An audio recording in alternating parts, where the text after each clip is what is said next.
Bonsoir à tous et bienvenue dans les studios des vidéastes du Passion Autosport du Var. Il est 18 h et qui dit 18 h dit apéro. Ah bah il n'y en a plus. Rien de tel qu'un bon pastaga à défaut du rosé d'hier soir. Alors, aujourd'hui je vais vous présenter la vidéo de Clément qui nous vient d'Ardèche, un département que j'affectionne beaucoup. Clément a une collection automobile impressionnante. Je vous en dis pas plus, je vous laisse découvrir. Ensuite, on va retrouver Damien avec sa 5 Turbo Tour de Corse. Alors Damien nous l'avait présenté vite fait et là, il va vraiment nous la détailler au maximum. Damien, c'est quelqu'un de vraiment passionné, un fan de la Renault 5 Turbo et je peux vous dire que celle-ci, elle envoie vraiment du lourd. Ensuite, on va retrouver Nico.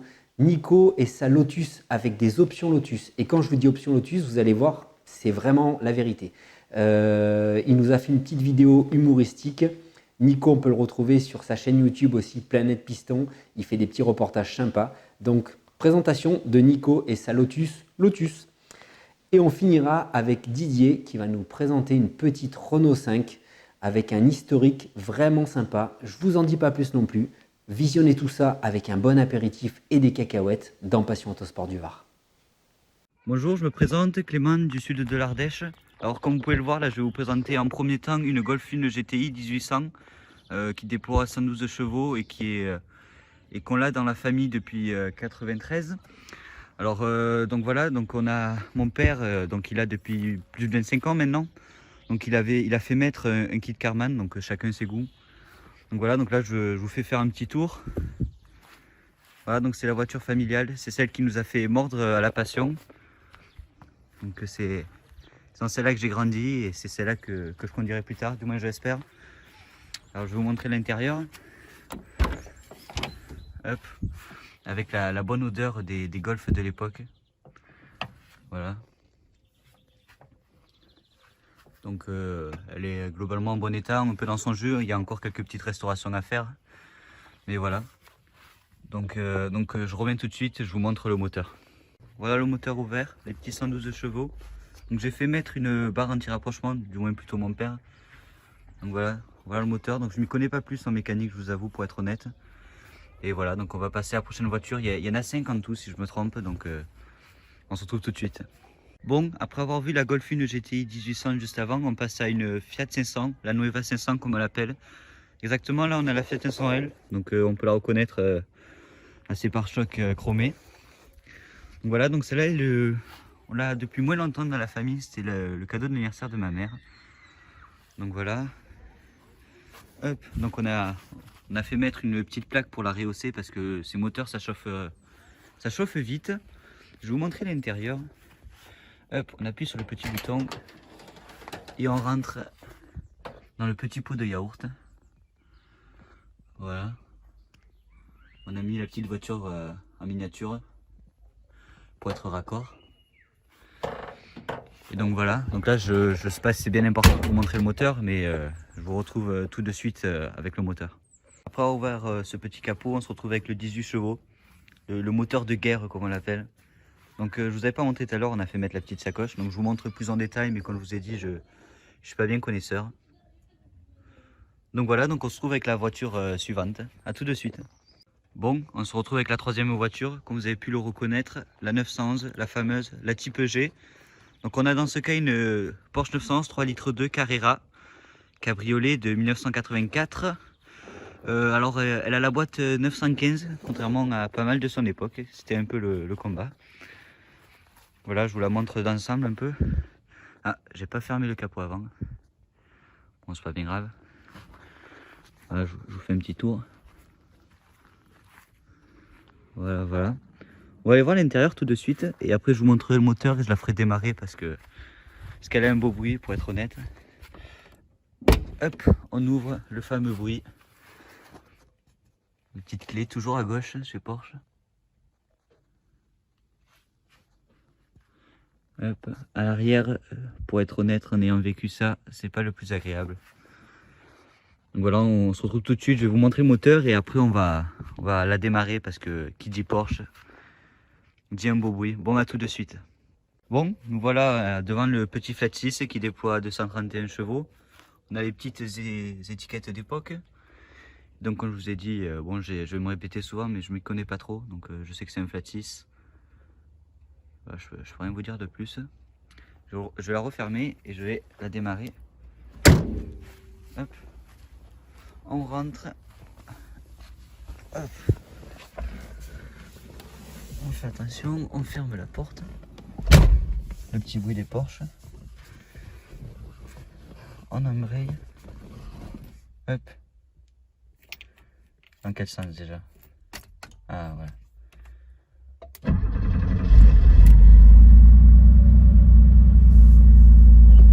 Déjà il y a un joli bruit et on se sent bien. Là je sais pas si vous voyez. Quand on la conduit, on voit ces deux petits phares là comme ça, c'est vraiment très joli. Je vais accélérer un peu pour vos oreilles. Je vais pas trop accélérer, elle est à froide encore. Je l'ai sortie pour l'occasion. Bon, on accélère. À vos sourires.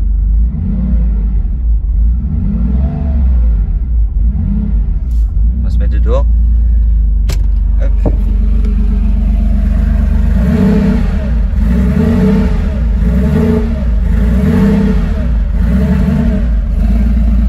Hop. J'attends qu'elle se régule et je l'éteins. Voilà. Hop. On récupère les clés et on se retrouve pour la prochaine voiture. Nous voilà avec la 4e voiture dans son petit garage. Donc vous avez dû sans doute la reconnaître. Il s'agit d'une Dauphine Ondine Gordini. Alors Ondine Gordini, c'est pas très courant. Il y a eu plus de 70 000 exemplaires produits. Et donc voilà, c'est une version Ondine, donc la version luxe de la Dauphine. Et Gordini à la fois. Donc elle est de 61. Donc 61, les monogrammes ici étaient couleur argentée, tandis que 62 étaient couleur or. Voilà, si jamais voilà, si vous en connaissez une ou quelque chose comme ça. Alors elle est équipée du moteur Gordini, comme j'ai pu dire. Donc c'est le 670-05. Et donc voilà, donc je vais vous le montrer tout de suite. Alors elle comptabilise plus de 110 000 km, ce qui n'est pas beaucoup quand même pour son âge. Donc voilà le moteur. Donc on a le petit 670-05 avec le petit G Gordini qui montre qu'elle a été travaillée, on va dire, par le sorcier Amédée Gordini. Donc voilà, je cache un peu la plaque, je vous avoue, pour être honnête, avec les temps qui courent. Comme vous avez pu le voir avant, j'avais mes petits papiers. Mais là, j'ai oublié de les prendre. Hop. Voilà l'intérieur. Donc les particularités de l'Ondine, donc c'était ce petit vide-poche, ce vide gant et tout. Donc voilà, donc elle a l'intérieur, je sais plus comment il s'appelle l'intérieur, mais je crois que c'est l'un des plus rares. Donc voilà, donc là aussi, je vais montrer de l'extérieur. On a fait mettre une version miniature de la Dauphine. Et donc voilà, donc pour être honnête, je vais pas vous montrer qu'on appelle ça, le bruit du moteur. Déjà de 1 parce qu'elle en fait pas un énorme. Et de 2 aussi parce que vu qu'elle est assez vieille et qu'on l'a pas passée en 12 volts, elle prend quand même pas mal de temps, à démarrer. Donc je vais vous montrer quand même l'avant. Hop. Donc là, la petite trappe comme sur les R8 de souvenir qui nous emmène à l'avant. Hop, on ouvre. Hop, hop, hop. Clac. Voilà le petit moteur, donc on a fait mettre une petite moquette. Donc là vous voyez, je sais pas si on voit bien, et la R1091. Donc normalement il mettait le A, mais il le mettait pas sur toutes les voitures. Mais c'est bien une R1091A. Hop, je ferme ça. Et on se retrouve avec la dernière voiture, étant une 205 GTI. Voilà, allez à tout de suite. On se retrouve toujours sur l'Ondine. Il y a quelque chose qui m'est sorti de la tête et je m'en excuse pour ce faux raccord, en quelque sorte.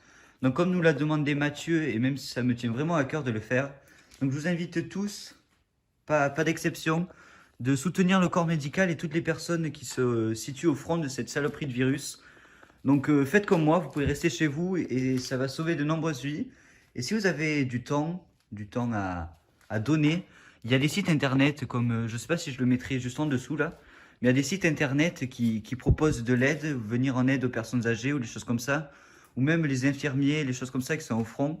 Donc vraiment restez chez vous et soutenez ce corps médical qui sont vraiment en crise en ce moment, et pour qu'on arrive à anéantir cette saloperie de virus et qu'on ressorte tous à nos passions et qu'on se rende compte. Bon pardon, j'ai un peu bégayé mais bon.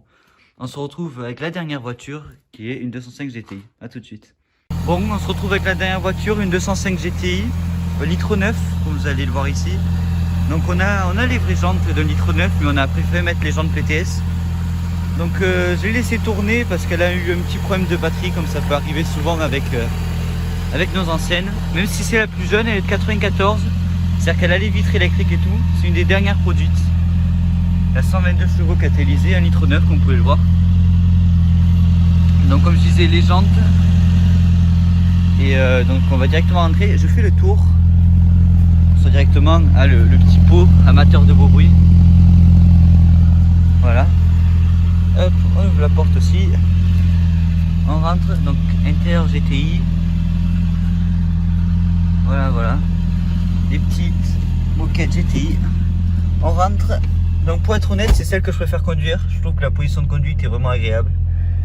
Après je reste que novice. Pour ceux qui se posent la question, j'ai 17 ans et je suis mordu depuis ma jeunesse par les voitures. Et c'est loin d'être fini, je pense. Donc voilà, l'intérieur est comme ça. Hop. Je vous montre derrière. Elle n'a pas encore eu le droit à sa voiture miniature à l'arrière. Elle a le toit ouvrant. Hop, oula, je vais faire tomber le téléphone. Vitre électrique. Ah, avec le coup de jus, elle descend plus. Ah mais si, c'est dans le mauvais sens. Voilà. Je vais passer pour une débile un peu. Hop, on va essayer d'aller ouvrir le moteur avant, vous voyez. Donc il manque une durite d'air, on l'a recommandé. Mais avec cette saloperie de virus et avec on n'a pas pu encore la recevoir. Donc j'essaie de l'ouvrir. Premier coup, hop, j'essaie de mettre la main. Hop, voilà.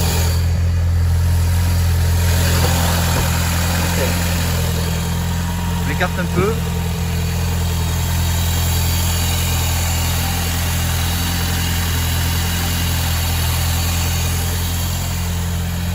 Donc comme vous pouvez voir, je m'écarte un peu, ça fait du bruit. Il manque la durite d'air encore. Donc voilà. Donc je vous remercie de m'avoir écouté. Donc Mathieu continue, la Passion Autosport du Var, c'est vraiment un régal. Je vous suis depuis vos 800 abonnés à peu près. Je me régale toujours autant. Donc comme je l'ai dit avant, restez chez vous. Soutenez le corps médical parce qu'ils ont vraiment besoin d'aide. Et on se retrouve dans des nouvelles aventures. A plus les passionnés. Bon bonjour à tous. Donc je m'appelle Damien Lugan et je suis du 25. Vous avez déjà pu me voir dans une petite vidéo que j'ai fait pour Passion Autosport du Var. Donc je refais cette vidéo un peu plus détaillée donc pour Mathieu de Passion Autosport du Var. Et puis aussi pour continuer à soutenir le corps médical donc face au Covid-19. Donc sur la vidéo précédente, j'avais pas trop le temps de vous montrer un petit peu en détail, et donc je vous ai refait une petite vidéo donc pour Mathieu, pour qu'il puisse continuer à faire vivre cette passion à travers ces vidéos, pendant que les équipes médicales sont actives à essayer de sauver des vies. Donc ça fait toujours plaisir de pouvoir partager ces vidéos avec les gens qui restent chez eux et puis qui ne peuvent pas sortir. Donc voilà, donc je vous représente mon R5 Turbo, donc c'est une version Tour de Corse que j'ai acheté en 2006. Donc elle n'était pas comme ça quand je l'ai acheté, donc elle était avec un kit maxi, elle était équipée d'origine, donc elle avait un moteur d'origine, elle avait un turbo équilibré qui faisait à peu près 180 chevaux. Elle avait les trains d'origine, donc elle n'était pas, voilà, c'était une origine. Donc j'ai pris l'initiative depuis que je l'ai acheté, donc en 2006, de mettre de l'argent de côté et de pouvoir la restaurer, vraiment en faire une belle auto, quoi. Donc j'ai économisé pendant à peu près 10 ans pour pouvoir faire cette auto, et plus encore, parce qu'il y a toujours des imprévus dans la restauration. Donc c'est 3S Développement, donc à Nice, près de Nice, là, qui me l'a restauré. Donc vous connaissez certainement, c'est le garage vraiment spécialiste de la Renault 5 Turbo. Donc ils font vraiment un travail remarquable, formidable, avec beaucoup de détails, beaucoup de soins. Donc voilà. Et donc cette auto, je l'ai descendue à Nice en 2015 et elle est restée à 3 ans en restauration. Donc on est reparti de zéro, donc c'est-à-dire que tout a été démonté. On a mis, la caisse a été à nu. Toute la tôlerie a été refaite, tout ce qu'il y avait un peu des points de corrosion, comme au niveau de la bête pare-brise et tout ça, donc tout a été changé. Donc elle est partie en cataphorèse, donc elle est partie en Italie faire de la cataphorèse, donc pour faire le traitement de caisse. Et donc elle est repartie vraiment avec tous les renforts de caisse, l'arceau groupe B homologué. Et voilà, à partir de la caisse, après la construction a pu être faite. Donc elle a tous les trains à tour de Corse. Donc tout le compartiment, les renforts, comme vous pouvez le voir. Voilà. Avec les doubles pédaliers de frein. Et là le radiateur en aluminium. Donc il est spécifique à 3 développements.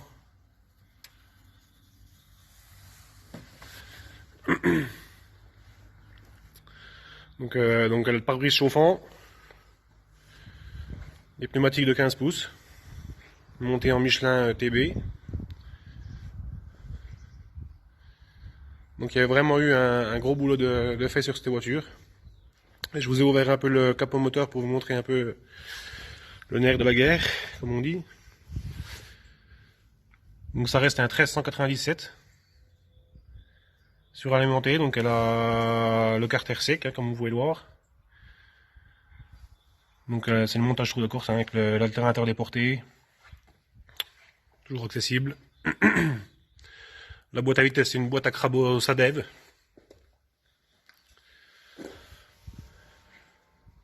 Donc c'est vrai qu'en termes de conduite par rapport à une origine, ça n'a vraiment rien à voir, quoi. Voilà un petit peu l'intérieur, l'habitacle. Donc les compteurs d'origine T1, donc je les ai. Tout le faisceau a été fait en fil d'argent. C'est tous les thermocontacts.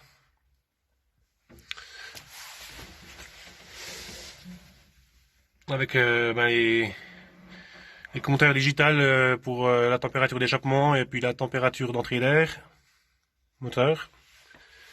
Les sièges Recaro. Donc elle est homologuée vraiment pour... donc elle a un passeport technique, quoi, donc elle est homologuée. Donc avec l'arceau groupe B, les réservoirs souples. Elle a les extincteurs automatiques.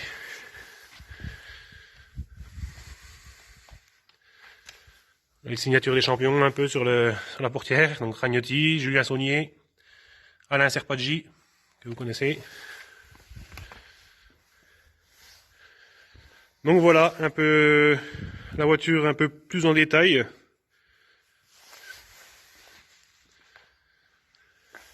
Et puis j'espère que cette petite vidéo vous aura plu. Et on se retrouvera certainement pour une prochaine pour continuer à faire vivre cette passion. Et comme d'habitude, restez bien chez vous, restez bien à l'abri, pensez à tout le personnel médical. Et merci beaucoup à Mathieu, Passion Autosport du Var. Merci, à bientôt. Salut à tous, moi c'est Nico et aujourd'hui pour Passion Autosport du Var j'ai décidé de vous présenter ma voiture. Avant toute chose, je tenais à signaler que je soutiens bien évidemment le corps médical qui fait un travail d'exception en cette période de confinement. Alors ma voiture, qui est juste derrière moi, c'est tout simplement une Lotus Elise de 2001, donc les séries 2. Une voiture de sport que j'adore. Selon moi c'est une voiture par excellence. Alors ça reste simple, hein, mais efficace. La voiture est équipée donc d'un moteur 1,8 litre Rover qui développe 122 chevaux. Donc ça paraît pas énorme, mais l'absence de puissance est compensée par l'absence de poids. Donc ça fait à peu près 740 kg. Qu'est-ce que j'ai fait dessus? Écoutez, j'ai fait pas mal de choses. Dernièrement, il y a une grosse révision moteur, une grosse remise en état de ce côté-là. Et puis après, c'est surtout d'ordre esthétique. Donc il y a une lame avant qui a été ajoutée. Les jantes ont été repeintes en doré. Et puis aussi, j'ai rajouté une bande racing d'origine Lotus pour accentuer, on va dire, un petit peu le côté sport. Et cet aileron aussi d'origine également Lotus qui provient d'une Edsige, donc l'Edsige S2 de 2010 avec l'aileron GT4. Il y a aussi cet échappement sport, donc le Larini Sport, je sais plus trop quoi, qui lui donne une sonorité vraiment magnifique, hein. C'est pas un son de merde, hein, comme on pourrait le croire sur les images, mais réel son bien plaisant. Concernant l'intérieur, il est quasiment presque entièrement d'origine. Seul le volant est une édition limitée Lotus. Donc en fait, j'ai la chance d'avoir un volant recouvert en feuilles de fleurs d'anus. Donc voilà. Je suis assez fier de ce petit détail là. Voilà, j'espère que cette petite présentation vous aura plu. Et surtout, prenez soin de vous. Bonjour Mathieu et bonjour à tous. Alors, il paraît qu'il faut faire une vidéo de son garage. Allez, c'est parti pour moi. La voiture pour bosser. Ah, ça ressemble un petit peu à un avant pointu, c'est pas trop collector ça. Alors, si on revient, si on fait un plan sur mon établi, ah, ça là-haut, ça m'intéresse. 1983. Et 1983, on va à la deuxième partie de garage, qui est ici. Je vais pas tout montrer en même temps, hein. Là, ah, allez, ça va plus intéressant là, non? Là voilà la bête. Ça c'est mon jouet pour le dimanche. Alors, ben non, non. Désolé de vous décevoir. Ça n'est pas une 5 Alpine. C'est une voiture qui d'origine est sortie comme ça chez Renault, qui a été livrée a priori chez un concessionnaire à Toulouse à l'époque. Puisque vous voyez, on a encore sa plaque là-haut là. Si jamais il y a des gens de chez Renault qui veulent faire des recherches, c'est avec grand plaisir, hein. J'aimerais bien connaître l'histoire. Voilà sa plaque d'origine. Ça au passage, évidemment. Et quelques souvenirs. Alors, cette voiture-là, c'est bien... Ah, vous allez prendre le poteau. Voilà. C'est bien une 3 portes, hein. C'est... Elle a une déco Coupe de France pour le fun. Puisque n'importe comment, ça sera jamais une Alpine. L'histoire de cette voiture, elle est quand même particulière, c'est qu'elle a été livrée dans une concession Renault donc en 1983, puisque c'est un modèle 83. Sur la carte grise, c'est une GTL, et cependant, elle avait déjà les jupes alpines. Elle était toute équipée alpine. Elle avait son intérieur, ça c'est son intérieur d'origine, donc l'intérieur en Sky alpine. Avec plein de petites options, des choses comme ça, vous voyez, les coquilles de porte. Si on ouvre, on a même les seuils qui étaient comme ça d'origine. Voilà le jouet.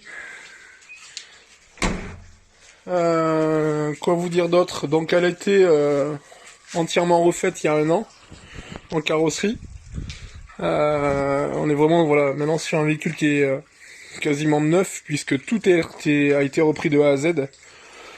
Il y a encore quelques détails à peaufiner sur l'intérieur, voilà, sur rafraîchir les sièges par exemple, mais encore ils sont propres, il n'y a pas de dégâts.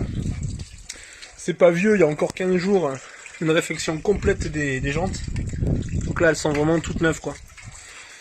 Voilà. Alors je vous disais, sur la carte grise c'est une GTL, donc c'était un moteur 1100. Alors c'était sympa, rigolo, et il y a 2 ans, j'ai décidé d'y mettre un 1400 TX dedans, survitaminé, surgonflé, surrefait, avec rien de réalisé, de gratter tout ça, simplement des éléments de Cléon, des éléments Pulse de Cléon, qu'on a remontés les uns après les autres, pour faire un moteur 1400 qui est de la pêche, quoi. Voilà, qui soit péchu. Voilà pour ce petit jouet. Voilà, vous voyez que jusqu'au bout... Attendez... Jusqu'au bout, la passion Renault, jusque dans le bidon d'huile. Celui-là, je crois que certains le connaissent. Il est collector, je crois. Et on retrouve même... Hop, je vais enlever le volant. Un petit clin d'œil à ceux qui ont ça, par exemple. Voilà. C'est le bidon du 50e anniversaire. Et après, pour faire l'andouille... Alors ça c'est pour le dimanche, enfin pour faire l'andouille, pour aller faire de la roco. Il y a ça dehors aussi. Voilà. Ah, ça n'a pas le même charme, mais c'est rigolo aussi. Allez, bon courage à tous, bon confinage et on s'en sortira un jour. À bientôt. J'espère que ça vous a plu. J'ai eu le temps entre-temps de m'en remettre un petit. Alors à votre santé les amis, prenez soin de vous. Et moi je vous retrouve demain soir à 18h tapante pour la présentation de 4 nouveaux propriétaires qui ont joué le jeu de nous présenter leurs autos en vidéo. Tout ça dans Passion Autosport du Var. À demain les amis. Petit dernier quand même. Hein, on va pas rentrer brocouille.